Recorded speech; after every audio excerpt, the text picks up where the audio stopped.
Quick point. I think the American Community Survey is important. I think it can be even more accurate. And with a little work, we can remove the objections of compulsory compliance with, as we do with the current population survey, designed where it receives almost a 93% response rate. It is accurate. We use it to rely upon both national and state data and information, as well as critical data for our 12 largest metropolitan areas, all done voluntarily. So I think, thank goodness the Census Bureau wasn't listening to this advice we hear today, because they actually came together, working with Congress and together, to develop a survey that works for everybody. I want to follow a point. Dr. Hall made a great point. Good information creates good decisions. And Mr. Aldana's followed up with that as well. My frustration has been that in this ever-changing world, as hard as they've tried, we've not been able to stay up to date in the data of this world. My frustration, Dr. Hall has heard me say before, it's frustrating that we can follow a job created at the local pub, but not one created through international trade, which is a huge part of our economy. And Mr. Aldanis has heard me whine that we continue, policymakers continue to get information on whoever shipped the last product to us rather than the global supply chain that created that product, which may have started in a small town in Iowa, moved through several countries, only added value at the last stop, and have come back with 80% U.S. content. U.S. lawmakers and policymakers are in the dark about that. So I want to follow up with that point. You've made the point, 30% of our services sector is consistently undercounted. Yet the exports from China, the current trade statistics overestimate the value of manufactured goods from China. You've made the point that the current trade statistics don't capture the shift today to the global supply chain and the growing share of trade in intermediate goods. And so I guess my point to you, a broader one, is it looks like we have a lot of work to remedy the outdated and flawed assumptions at the core of some of our economic data. What approach would you take in order to correct these assumptions? What approach would you recommend we take to work with these agencies to come up with the data that actually inform, Dr. Hall said, good decisions? Thank you very much for the question.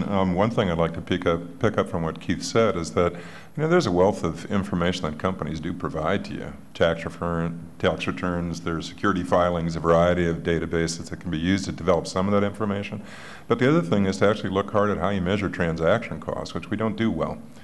We don't actually do a very good job of measuring the information barriers that prevent a small business from trying to find a buyer, whether that buyer is a company in the United States that's going to pull them through into global markets, or whether it's through an export sale at arm's length.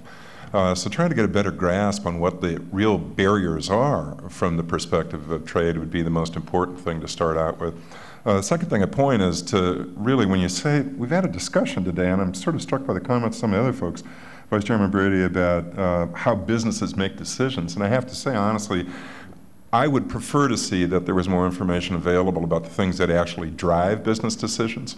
Those things are generally price. There's what the local market is. I've advised investors over a lifetime, and the reality is I've never used the ACS, to be honest with you, to advise an investor. I've never had an investor actually use the ACS to determine whether we're going to make an investment. What that says to me is that we're not actually feeding the decisions of the economic actors in the marketplace.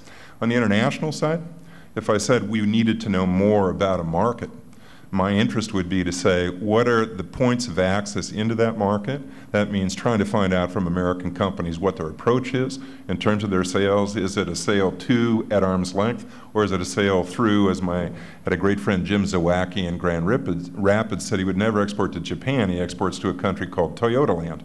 If that's the route, we need to know more about the barriers to reaching the market through Toyota, not simply counting the stuff that's crossing the border when it comes to customs. Good, thank you. And Dr. Hall, would you comment broadly, advice to us to try to more accurately capture the global supply chain in the economic activity? Well, sure. Absolutely. one of the big challenges on services in general, certainly it is with trade, is pricing. Is trying to price services, and services has particular problems with pricing. There are particular challenges with it, and there's been some progress, but there's still a lot of progress that needs to be done. I can tell you, for example, that import prices that are collected by the Bureau of Labor Statistics, they in fact have had reductions in budget. So in fact, the coverage of services has now actually declined over the last number of years. So we've lost a lot of detail in that. And I think that's significant. And there's just prices even domestically for services, I think is a real problem. Let me just point out one thing too, this focus on services. It's sort of an unrelated issue, but we're all used to thinking about trade deficits. The U.S. has a trade deficit. In services, the U.S. has a surplus and has had a surplus for years. The U.S. is widely recognized as having a comparative advantage in services. And services remain the most protected worldwide. Goods and services, that's where all the trade liberalization is, future trade liberalization can come, is in services, not in goods. Thank you, sir. Madam Chairman.